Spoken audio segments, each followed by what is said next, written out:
day, and thank you for standing by. Welcome to the Alpine Q2 2025 earnings conference call. At this time, all participants are in a listen-only mode. After the speaker's presentation, there will be a question-and-answer session. To ask a question during this session, you will need to press star 11 on your telephone.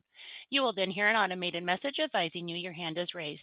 To withdraw your question, please press star 11 again. Please be advised that today's conference is being recorded. I would now like to hand the conference over to your speaker today, Jenna McKinney. Please go ahead. Thank you.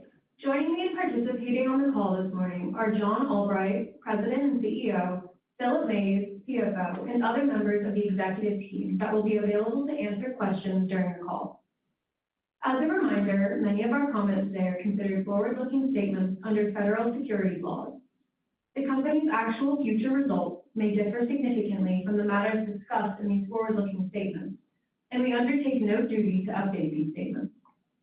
Factors and risks that could cause actual results to differ materially from expectations are disclosed from time to time in greater detail in the company's Form 10-K, Form 10-Q, and other SEC filings.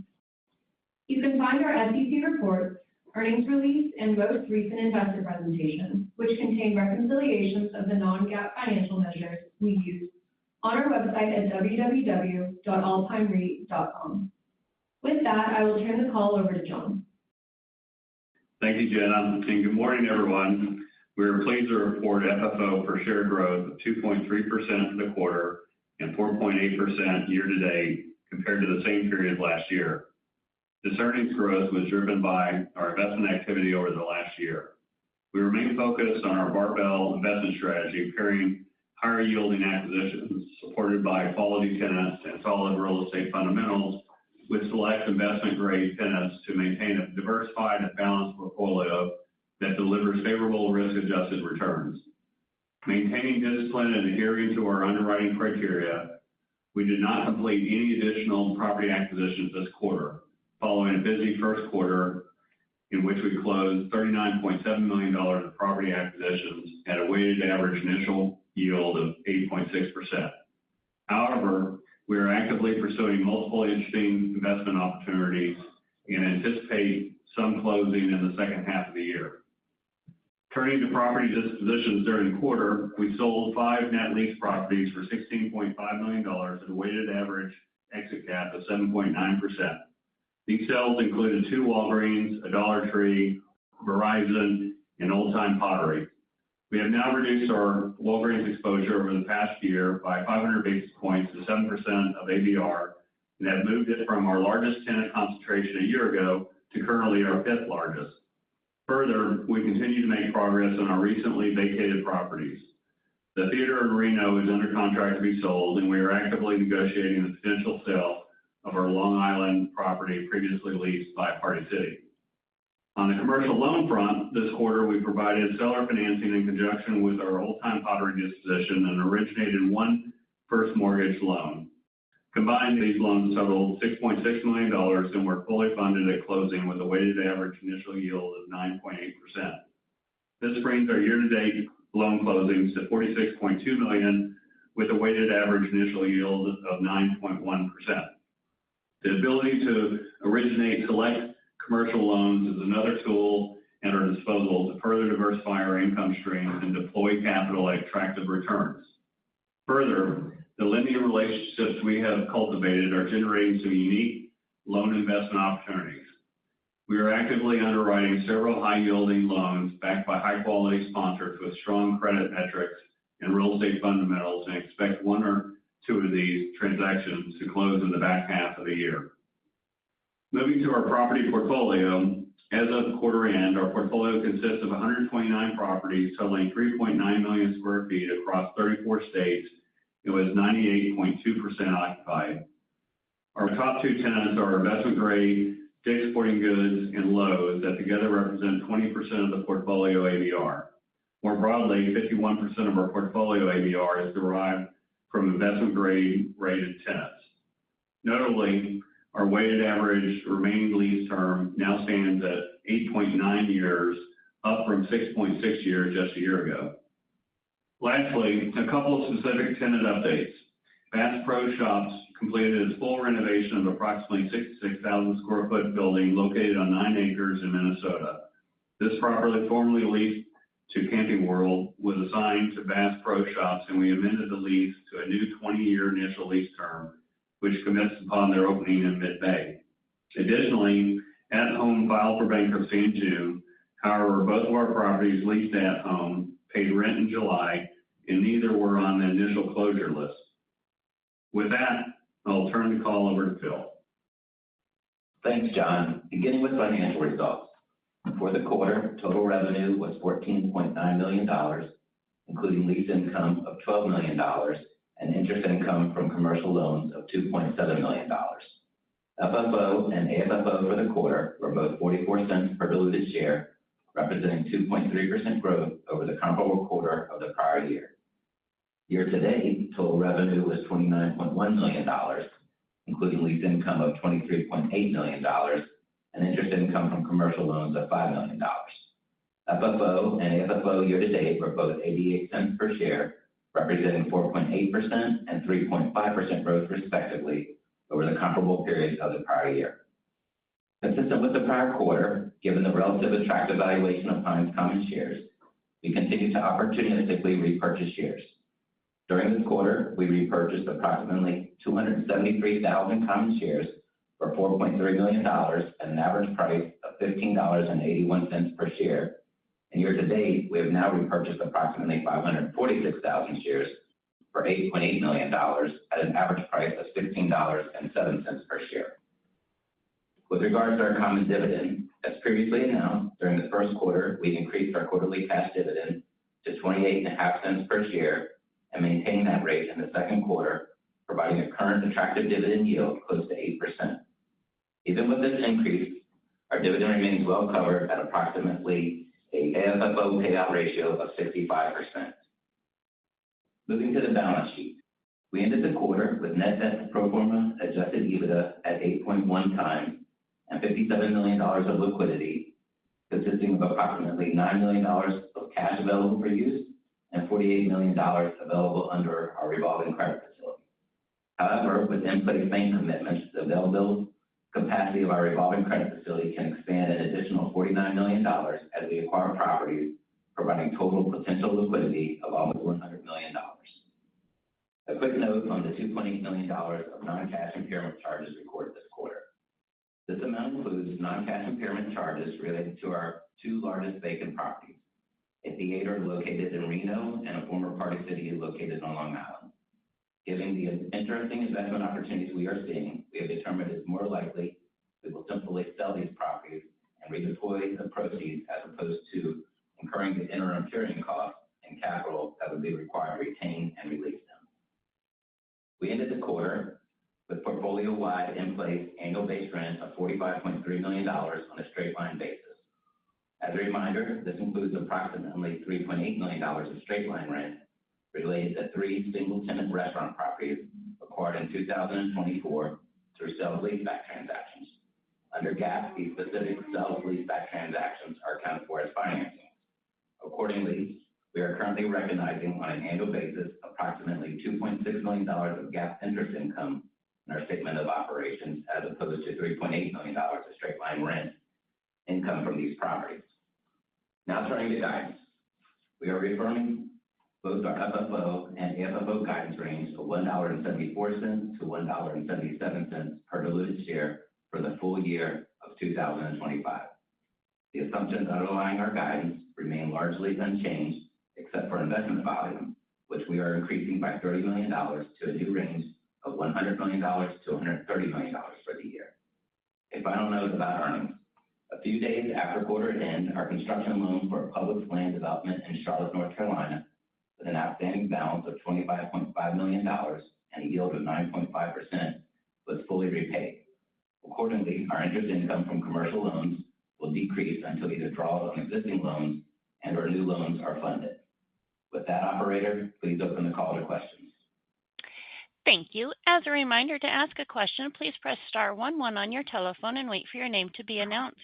To withdraw your question, please press star 11 again. One moment while we compile our Q&A roster.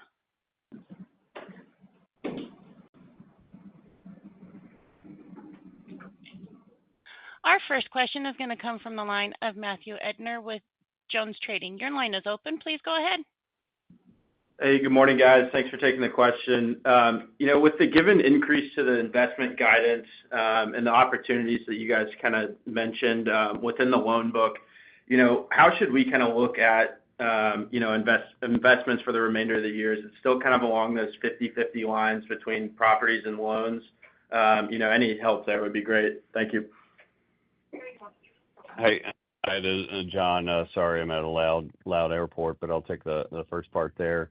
We're seeing right now pretty active on the both acquisition front and loan front, but I would say that more the structured loan investment activity seems to be closer to happening than the acquisitions.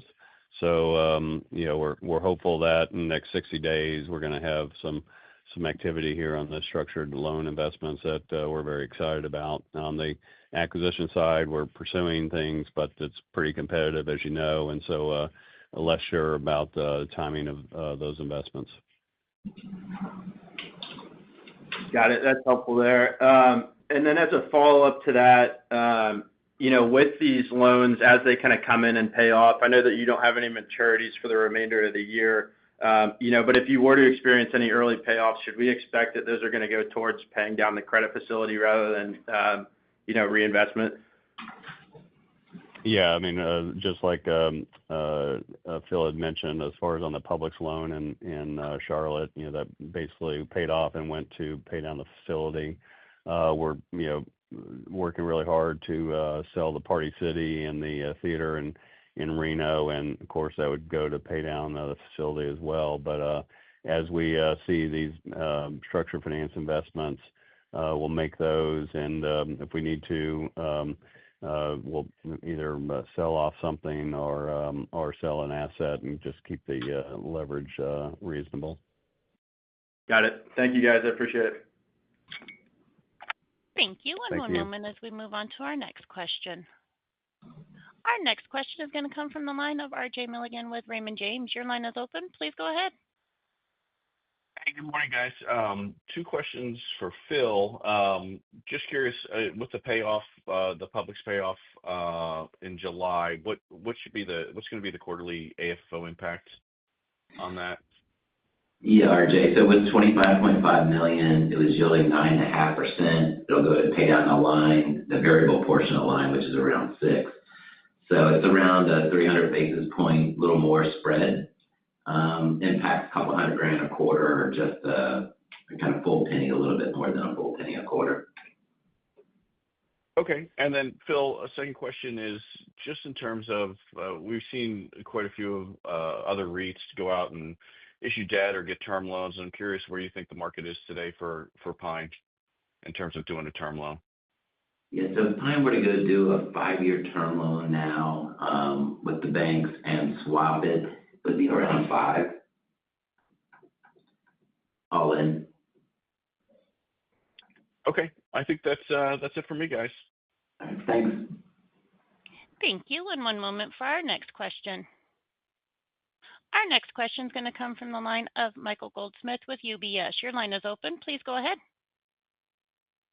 Good morning. Thanks a lot for taking my questions. Just first on Walgreens, you continue to pare down your exposure there. So can you just talk a little bit about what the market is like for Walgreens as well as At Home? Who are the potential buyers? What sort of cap rates are we looking at there, and just the overall level of interest in boxes from those two tenants? Thanks. Thanks, Michael. Yeah, so in general, the market is fairly active. So as we see, reasonable pricing, we'll keep moving through the Walgreens, and we're actually, working on a couple more sales. But, the pricing just obviously depends on location, of course, and your lease term. But, the cap rates can be anywhere from, high 7s to, early 10s or 11s, just depending on, again, location and quality. And, we're seeing, basically people that, a lot of high net worth people buying Walgreens and saying, okay, I'm going to take the rest of the term and get good yield, and then it's a great location or a good location, and I know another tenant's going to want it because these are corners and drive-throughs, so they're not really worried about knowing exactly who's going to backfill it, just knowing that on a macro sense it's a good investment. So a fairly active market on the Walgreens side. On like at homes, you're seeing users that want to get these big box positions. And as you know, most of the at homes are low rent payers. So, a lot of these are in the money as far as market rates versus what at home's paying. And so it's really, as big boxes become less available, there's a fair amount of people, again, if it's a good location, good market, that, people are interested in taking those down and either redeveloping them or they're users that will take the box or a split up. Hope that's helpful. No, John, that was particularly helpful. Thanks for that. And just as a follow-up, right, like you got the loan repaid, there was a bit of a slower, deployment of capital quarter after a busy first quarter, and and then you were also a share repurchaser. So just as you think about, how you want to allocate your capital going forward, it sounds like the pipeline is building and the acquisitions will be and loans will be a focus going forward. Can you talk about just the balance between all the different options as well as, reducing leverage and just how you're thinking through all of that? Thank you. Yeah, sure. Look, we are seeing more opportunities, very interesting opportunities, good sponsors, and unfortunately, the deals are taking a little bit longer, so we didn't get one in the quarter. One we were very hopeful to get in the quarter, but they're actually, discussing with a tenant about expanding, and it's going to take a little while for them to go through a real estate committee and all that kind of stuff. So unfortunately, that didn't happen in the quarter, but hopefully this quarter will. But and we'll keep on selling through some of the credits that we don't like going forward, and maybe a little bit of selling assets and paying down debt, which as Phil mentioned on the loan repayment, there's obviously a little bit of hit to earnings, but given that we're such a low multiple stock, we're not worried about kind of managing that. We just want to do the right thing, and we are very optimistic about the acquisitions and loan investments in front of us, which we think will be very accretive to the company, and will be eventually reflected in the stock price, we hope. But I think we'll be fairly active this quarter, so we're pretty excited by the opportunities that we see. Thanks for that, John. Good luck in the back half and safe travels. Thanks. Appreciate it. Thank you. And one moment for our next question. And our next question is going to come from the line of Wesley Golladay with Baird. Your line is open. Please go ahead. Hey, good morning, guys. Can we look at the at-homes, the ones that you have currently operating? Would those be, better productivity sites for them? Do you have any insight into that? Yeah, so they are. So we don't expect them to reject these whatsoever. They're have good operations, so good locations. So don't see that. And actually, we have people that are more interested in them being gone than being there. So so we'll monitor it, but so far so good. Okay, and then how does the watch list look going forward after at home?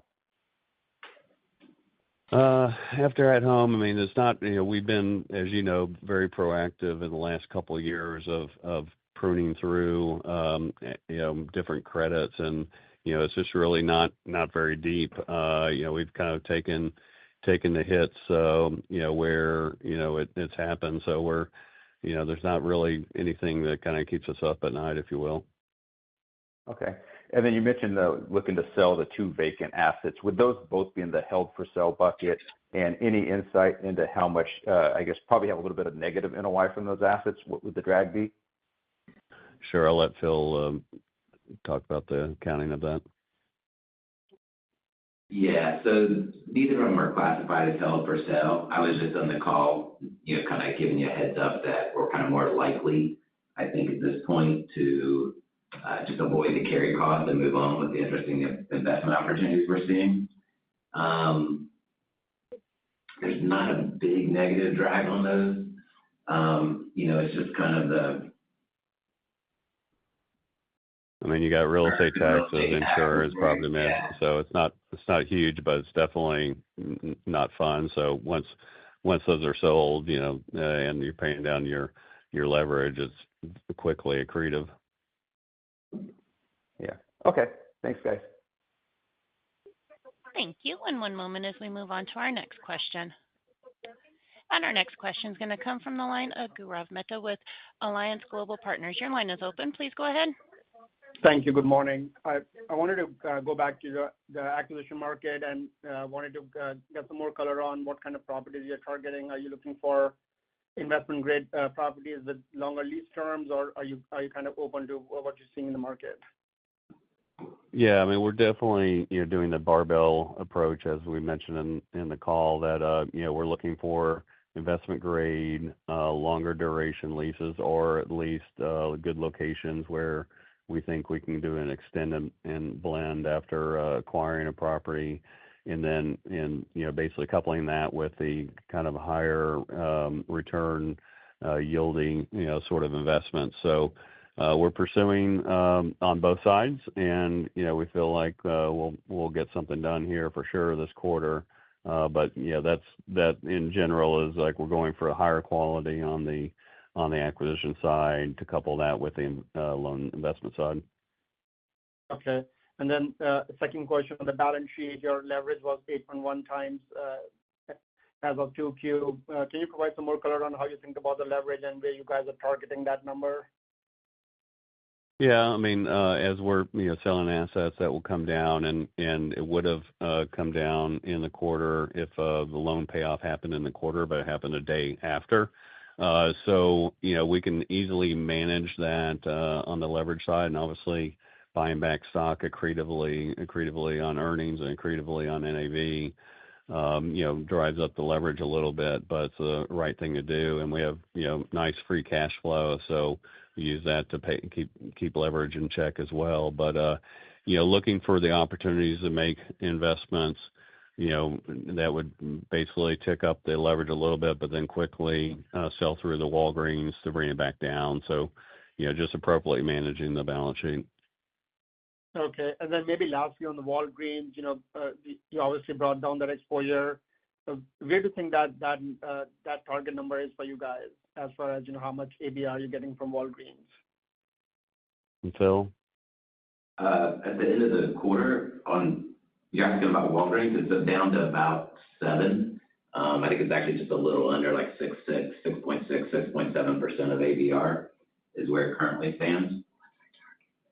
Target, I think we'd like to get it down below 5%. Okay. Thank you. That's all I had. Great. Thank you. Thank you. One moment as we move on to our next question. And our next question is going to come from the line of Craig Kucera with Lucid Capital Markets. Your line is open. Please go ahead. Yeah, thanks. Good morning, guys. John, I think earlier this year you were seeing some compression on structured finance yields versus last year. Is that still the situation today?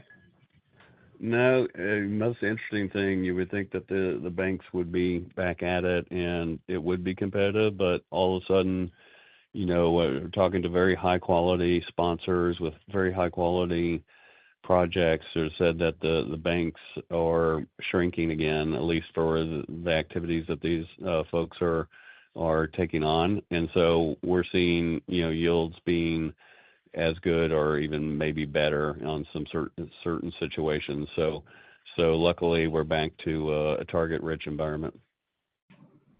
Got it. That makes sense. And Phil, I just want to go back to the guidance, particularly as relates to the investment guidance increasing $30 million. Is that basically just saying, hey, we got back, $28 million and we're going to redeploy that? Or are you lifting like the total amount or the net amount by $30 million versus the prior guide? Yeah, so we did get the $25 million back, and I think just with the interesting opportunities we're seeing, in particular on the loan side, we think later in the year, we can get that redeployed. So that was kind of the real reason for the tick up. Okay, just wanted to double check there. And just one more for me.